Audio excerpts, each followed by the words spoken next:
বর্তমানে দেশে এক অস্থির অবস্থা বিরাজ করছে। হুমকির মুখে আছে দেশের সংস্কৃতি। স্যানিটারি ন্যাপকিন থেকে শিল্পচর্চা সবকিছুতেই হস্তক্ষেপ রয়েছে এক অদৃশ্য শক্তির। দেশের সাংস্কৃতিক অঙ্গন এক গভীর সংকটের মধ্য দিয়ে যাচ্ছে। একের পর এক অনুষ্ঠান বাধার মুখে পড়ছে, এমনকি বন্ধ করে দিতে হচ্ছে প্রশাসনিক ও মৌলবাদী চাপের কারণে। প্রতি বছরের মতো উত্তরায় বসন্ত উৎসবের আয়োজন করা হয়েছিল, কিন্তু সব রকম প্রস্তুতির পরও তা বাস্তবায়ন করা সম্ভব হয়নি। এই উৎসব পণ্ড হওয়ার একদিনের মধ্যেই একই কারণে স্থগিত করা হয় ঢাকা মহানগর নাট্য উৎসব। এক্ষেত্রেও একদল লোকের দাবির মুখে আয়োজকরা এই অনুষ্ঠান বন্ধ করে দিতে বাধ্য হয়। পয়লা ফাল্গুন ও ভালোবাসা দিবস পালনের সময়ও ঘটে একই ধরনের ঘটনা। বিশ্লেষকরা বলছেন, গত 5ই আগস্ট সরকার পতনের পর থেকেই দেশের বিভিন্ন স্থানে এরকম ঘটনা ঘটছে। বেশিরভাগ ক্ষেত্রেই অভিযোগ তৌহিদি জনতা নামে একদল লোক এগুলো ঘটাচ্ছে। রাজধানীর মহিলা সমিতিতে 14 দিনব্যাপী ঢাকা মহানগর নাট্য উৎসব আয়োজনের উদ্যোগ নিয়েছিল ঢাকা মহানগর নাট্য পর্ষদ। 15ই ফেব্রুয়ারি শুরু হওয়ার কথা ছিল এই উৎসব। শেষ মুহূর্তে নিরাপত্তাজনিত কারণে উৎসব স্থগিত করার কথা জানায় আয়োজকেরা।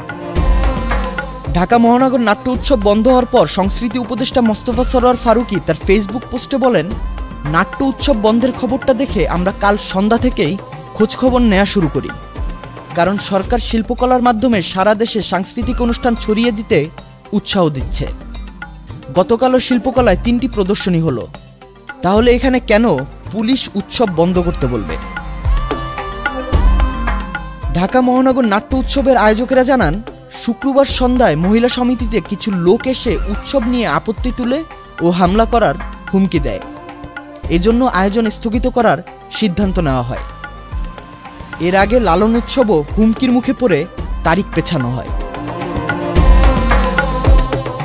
একের পর এক এভাবে অনুষ্ঠান বন্ধ হওয়ার বিষয়ে উদ্বিগ্ন জনগণ।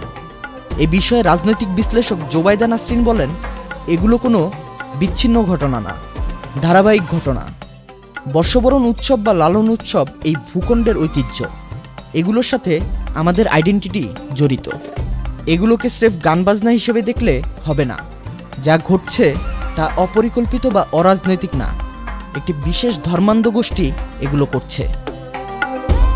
তার মতে এসব অনুষ্ঠান বন্ধ করা মানে বাংলাদেশের ইতিহাস ও ঐতিহ্যের উপর আঘাত। সাংস্কৃতিক চর্চা একটি জাতির পরিচয়, তবে সাম্প্রতিক সময়ে দেশের একের পর এক সাংস্কৃতিক অনুষ্ঠান বাধার মুখে পড়ে বন্ধ হয়ে যাচ্ছে, যা উদ্বেগজনক। মুক্ত চিন্তা ও শিল্পচর্চার উপর এই ধরনের হস্তক্ষেপ কেবলমাত্র সংস্কৃতির বিকাশকেই ব্যাহত করছে না, সমাজের গণতান্ত্রিক মূল্যবোধকেও ফেলছে প্রশ্নের মুখে।